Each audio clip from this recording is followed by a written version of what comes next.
15. Memberi umpan. Melihat Naina yang seketika terdiam, Nicholas langsung sadar bahwa ucapannya salah. Dia telah melukai harga diri sang istri, padahal Nicholas pun tahu bahwa Naina masuk ke dunia malam karena terpaksa, demi pengobatan sang ibu. "Maafkan aku, Nay, aku salah bicara," ucap Nicholas kemudian. Memecah keheningan yang sejenak tercipta di dalam kamar itu. Tapi ucapan yang telah keluar tak mampu ditarik lagi, seperti gelas pecah dan tak mungkin kembali seperti semula. Naina yang hendak maju jadi urung, kini salah satu kakinya justru mengambil langkah mundur. Dan melihat pergerakan itu hati Nicholas seketika mencelos, tak ingin kesalahan pahaman ini semakin menjadi-jadi dia pun segera maju dan mengikis jarak, menarik pinggang Naina dan didekapnya erat. "Maaf, aku cemburu. Aku tak bisa mengendalikan kecemburuanku," jujur Nicholas. Dia memeluk semakin erat dan mencium puncak kepala sang istri. Kata cemburu itu tentu membuat Naina makin terkejut, tak akan ada cemburu jika Dr. Nicholas tidak mencintainya. Dan sekarang Dr. Nicholas bicara tentang cemburu, apakah artinya cinta itu sudah ada? Naina makin bingung sendiri. Kenapa dokter cemburu? "Dokter kan tidak mencintai aku," balas Naina, dia belum membalas pelukan sang suami. Masih merasa kesal tentang ucapan yang tadi. "Aku tidak tahu, Nay, aku hanya tidak bisa melihatmu bersama pria lain." "Kamu adalah istriku," balas Nick dengan posesif, bahkan memeluk sampai ingin menelan Naina hidup-hidup. Sampai Naina merasa sesak dan akhirnya menggerakkan kedua tangannya untuk membalas. "Aku tidak bisa bernafas, Dok," ucap Naina. "Panggil aku sayang, Nay," titah Nick. "Aku malu, ada ibu," balas Naina. "Biar saja ibu tahu bahwa kita sudah menikah," putus Nick. Kalimat singkat yang membuat Naina akhirnya kembali berdebar, dalam sekejap hilang sudah semua rasa sakit hatinya. Kini mendadak dipenuhi bunga. "Panggil aku sayang, Nay, aku sangat merindukan kamu." "Hari ini begitu menyebalkan," kata Nick. Naina malah tersenyum lebih dulu, pelukan sayang terlalu erat, "Aku tidak bisa bernafas," ucap Naina, akhirnya dia panggil Nicholas dengan sebutan itu meski ada sang ibu. Pernikahan yang selama ini mereka sembunyikan akhirnya kini diketahui oleh Ibu Wilda, meski hanya terdengar di alam bawah sadar. "Tidak bisa bernafas. Kalau begitu aku akan beri nafas buatan," balas Nicholas. Dia menggendong Naina seperti bayi koala, lalu mencium bibirnya dengan penuh hasrat, terkesan kasar namun nikmat. Dengan posisi seperti itu, Nicholas berjalan menuju sofa dan duduk di sana, memangku Naina tanpa sedetik pun melepaskan pagutan mereka. Apa yang terjadi hari ini memang sangat menyebalkan, dan satu-satunya penenang adalah sentuhan intim. Nick bisa merasakan bahwa kini hasratnya begitu memuncak, dia benar-benar ingin menyentuh Naina. Ingin memiliki Naina dengan utuh melalui penyatuan, tapi hal itu tentu harus dia urungkan mengingat di mana kini mereka berada. Di kamar sang mertua. Nick jadi harus bersusah payah untuk melepaskan ciuman tersebut. "Maafkan aku," kata Nicholas sekali lagi dan kini Naina mengangguk. Nicholas lantas menghapus sisa-sisa salivanya di atas bibir sang istri. "Turunlah," kata Nicholas. "Mau apa?" tanya Naina pula. "Ayo kita temui ibu berdua," jawab Nick. Naina makin tertegun, namun akhirnya dia turun dari atas pangkuan sang suami. Dengan tangan saling menggenggam mereka mendekati ranjang Ibu Wilda. "Maafkan aku, Bu, aku baru bisa menghadap sekarang sebagai suami Naina," kata Nicholas. Di luar kendali Naina, tiba-tiba dia menangis begitu saja. Naina buru-buru menghapus air matanya, karena sekarang harusnya dia tidak bersedih melainkan bahagia, bahkan sangat bahagia. "Dokter, apa Anda tidak salah mengakui pernikahan ini pada ibuku?" tanya Naina kemudian, masih saja belum percaya dengan apa yang dia dengar dan apa yang terjadi. "Jangan panggil aku dokter, Nay, memangnya aku doktermu? Dan sekarang Ibu Wilda bukan hanya ibumu, tapi juga ibuku," balas Nicholas, dia juga tidak tahu kenapa mulutnya lancar sekali bicara seperti itu. Nick hanya tidak ingin Naina merasa bebas, Nick ingin Naina sadar bahwa kini dia adalah seorang istri, lantas tak sembarang untuk memiliki hubungan dekat dengan pria lain, termasuk Harley. Apalagi sampai menerima pemberian makanan seperti itu, sungguh hati Nicholas merasa tidak terima, sementara dia mampu memenuhi semua kebutuhan sang istri. Kamu membuatku salah paham dok, balas Naina lagi. Salah paham apa lagi? Dokter kan tidak mencintai aku, kenapa bicara seperti itu, membuatku salah paham, membuatku mengira bahwa Dokter Nicholas sudah mencintai aku. Apa begitu penting untukmu tentang pengakuan cinta?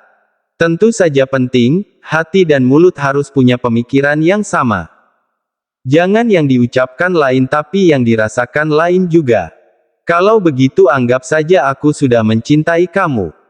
Mana ada pengakuan cinta seperti itu, balas Naina, mereka jadi berdebat sendiri di samping ranjang Ibu Wilda. Keduanya tidak sadar ketika salah satu jari kelingking Ibu Wilda bergerak menunjukkan respon. Nick yang gemas sendiri karena ucapannya selalu dijawab pun refleks mencium bibir istrinya tersebut. Andai sekarang mereka berada di apartemen, Nicholas pasti sudah menghajar Naina di atas ranjang.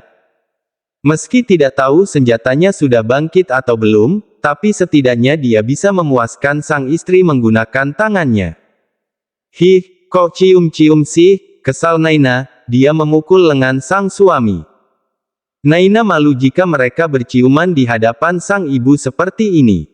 Meski Ibu Wilda tidak sadar tapi tetap saja rasanya sang ibu bisa melihat. Kenapa tidak boleh? Malu sayang, balas Naina, di hadapan ibu dia tak ingin seperti Laura. Nicholas lantas mengulum senyum, ayo kita makan dulu, ajaknya kemudian dan Naina mengangguk. Mereka makan bersama dan di saat waktu sudah menunjukkan jam 9 malam keduanya tidur saling memeluk di atas sofa. Perawat Ami tidak datang untuk melakukan pemeriksaan malam karena dia tahu ada Naina yang menginap. Sayang, ucap Naina lirih, bicara di antara sunyinya kamar ini. Apa? Tanya Nick, dia memeluk istrinya erat, berulang kali menciumi puncak kepala Naina. Apa sayang sudah mencintai aku? Tanya Naina lagi, terus saja menuntut tentang hal ini, jika tidak ada kejelasan dia akan terus kepikiran. Ku rasa begitu. Jawab yang benar. Bagaimana? Aku mencintaimu, Naina. Begitu. Balas Naina, sampai memberi tutorialnya. Aku mencintaimu, Naina, ucap Nick. Tapi entah kenapa Naina tidak bisa tersenyum saat mendengar kalimat itu benar-benar diucap oleh sang suami. Sebab Naina tak berani membayangkan apa yang akan mereka hadapi jika tetap bersama. Restu keluarga Dr. Nicholas pasti hal yang akan sangat sulit untuk dia dapatkan. Apalagi Dr. Aresa menginginkan menantu seperti Dr. Gracia, sementara dia hanya salah satu jalang di malam hari. Kenapa diam saja? Tidak ingin membalas kata cintaku? Tanya Nicholas, namun kini Naina tak mampu menjawab, hanya memeluk semakin erat dan pura-pura tidur. Kenapa hanya diam? Jangan pura-pura tidur, kata Nicholas, dia menggigit telinga Naina agar sang istri berhenti untuk pura-pura tidur. Dan gigitan itu tentu berhasil membuat Naina bersuara. Ahak sayang, kesal Naina, saat merasakan sakit dan geli sekaligus. Aku tahu apa yang kamu pikirkan, ucap Nicholas kemudian dan membuat suasana jadi kembali hening. Namun Naina coba bertanya sebelum sang suami kembali berucap, memangnya apa yang aku pikirkan? Tanya Naina. Ketakutanmu, kamu takut mamaku tidak menyetujui hubungan kita. Kamu takut keluargaku tidak akan memberikan restu. Iya kan? Tanya Nicholas, sebab pertanyaan-pertanyaan seperti itu juga beberapa kali muncul di dalam benaknya. Tapi sungguh, selama ini bukan tentang restu yang jadi pertimbangannya. Selama ini yang Nicholas pikir hanyalah tentang hatinya sendiri. Benarkah dia telah siap memulai hubungan yang baru? Sementara tentang restu dia yakin keluarganya tak akan sulit untuk memberi. Dan mendengar ucapan suaminya tersebut, Naina makin terdiam. Makin sadar diri. Nay, jangan pernah berkecil hati dengan masa lalumu. Saat itu kamu bukan sedang bersenang-senang, tapi sedang berjuang untuk pengobatan ibu, kata Nicholas. Naina jadi menangis saat mendengar ucapan tersebut. Aku juga bukan manusia yang sempurna, jika orang-orang tahu aku impoten pasti mereka akan menghinaku, menggunakan kelemahanku untuk menjatuhkan posisiku di rumah sakit. Keluargaku pun akan jadi bahan olok-olok. Jangan bicara seperti itu sayang, balas Naina, dengan suaranya yang sesenggukan dia bicara seperti itu. Juga naik dan memeluk leher sang suami. Naina tahu Dokter Nicholas bicara seperti itu hanya untuk menenangkannya, sampai rela merendahkan harga diri demi mengangkat harga dirinya. Ayo kita simpan rahasia ini sampai mati, keluargaku tidak akan pernah tahu tentang masa lalumu, juga masa laluku. Aku akan selalu menjaga harga dirimu, Nay, janji Nicholas. Sudah jangan bicara lagi, kata Naina pula, tak ingin sesumbar atas semua yang terjadi di antara mereka. Biarlah semuanya berjalan tanpa ada janji yang mengikat. Agar suaminya diam, Naina pun mencium lebih dulu bibir suaminya tersebut. Bahkan menindih Dokter Nicholas, lalu melumaat sampai sang suami membalas. Ciuman lembut hingga lidah pun ikut bermain, sampai tangan Nicholas menelusup masuk ke dalam baju dan menyentuh dada istrinya. Dari atas sini Naina bisa merasakan bahwa senjata sang suami mulai membesar, keras dan terasa kokoh, sampai membuatnya tak tahan untuk tidak menggeseknya. Pergerakan Naina terhenti saat bokongnya diremas oleh sang suami, katanya malu ada ibu, kenapa jadi liar sekali, kata Nicholas. Naina mencebik dan malu sendiri, akhirnya dia turun dari atas tubuh sang suami dan kembali tidur dengan posisi saling memeluk. Sudah tidur. Ketus Naina, malu. Aku mencintaimu, Nay, kata Nicholas, tulus tanpa butuh tutorial. Jangan bohong. Aku mencintaimu. Besok setelah Momi Aresa menangani ibu, aku akan mengatakan tentang pernikahan kita. Jangan. Balas Naina dengan cepat, dia juga mendongak hingga tatapan kembali bertemu. Kenapa? Jangan dulu, nanti saja. Apalagi yang kamu tunggu? Nanti dulu, aku masih takut. Nanti kapan? Saya Aang, jangan besok, yah. Kapan?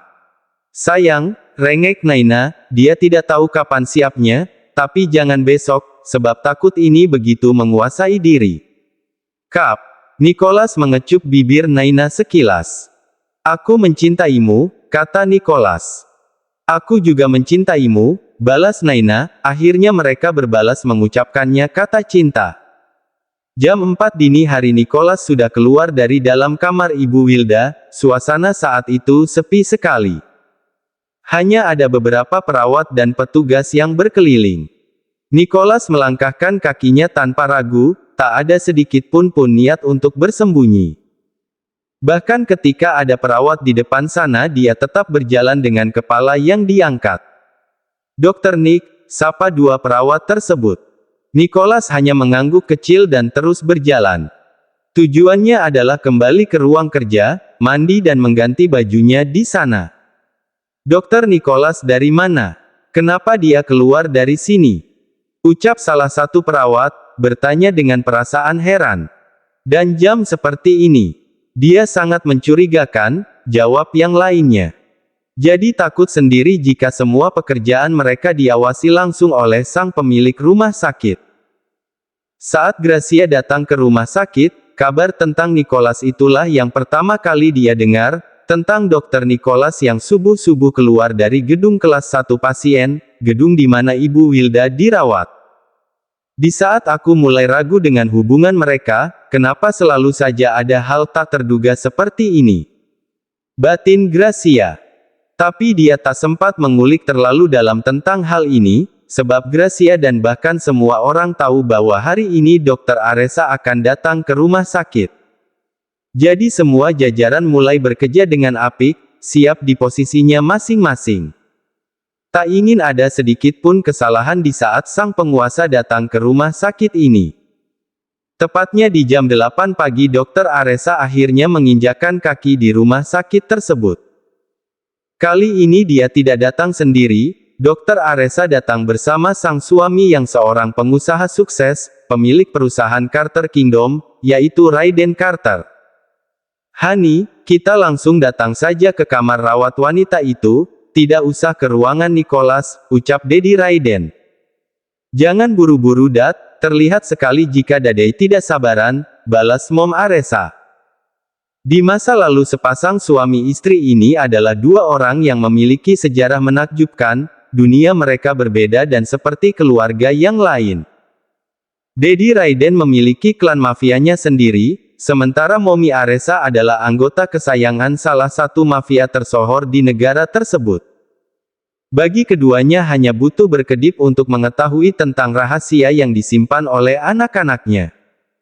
Tapi selama ini Momi Aresa dan Dedi Raiden juga menyembunyikan dunia gelap tersebut dari semua keluarga. Mereka pilih seolah tidak tahu apa-apa. Seolah tak mengerti apapun, padahal sudah sangat mengetahui dengan rinci. Tentang Nicholas yang mengidap impoten, tentang alasan gagalnya pernikahan Nicholas dan Zendaya. Tentang Naina yang jadi Laura dan tentang pernikahan rahasia tersebut. Karena itulah hari ini Dedi Raiden sudah tidak sabar untuk melihat menantunya secara langsung. "Selamat pagi Dr. Aresa, Tuan Raiden," sapa Gracia, dia yang selalu antusias tiap kali melihat kedatangan Dr. Aresa ke rumah sakit ini, apalagi sekarang ada Tuan Raiden, makin membuatnya bersemangat untuk menunjukkan diri. Sebagai satu-satunya kandidat paling sempurna untuk jadi menantu di keluarga Carter. "Umpan," bisik Mom Aresa pada sang suami. Dedi Raiden langsung paham, bahwa wanita ini adalah umpan mereka untuk membuat Nicholas jujur atas pernikahan tersebut. Mereka bosan pura-pura tidak tahu apapun, ingin segera kebenaran ini terkuak dan bisa membuat perayaan. "Pagi Gerak, ayo antar kami ke ruangan Nicholas," jawab Mom Aresa. Gracia tersenyum lebar, niatnya disambut dengan baik.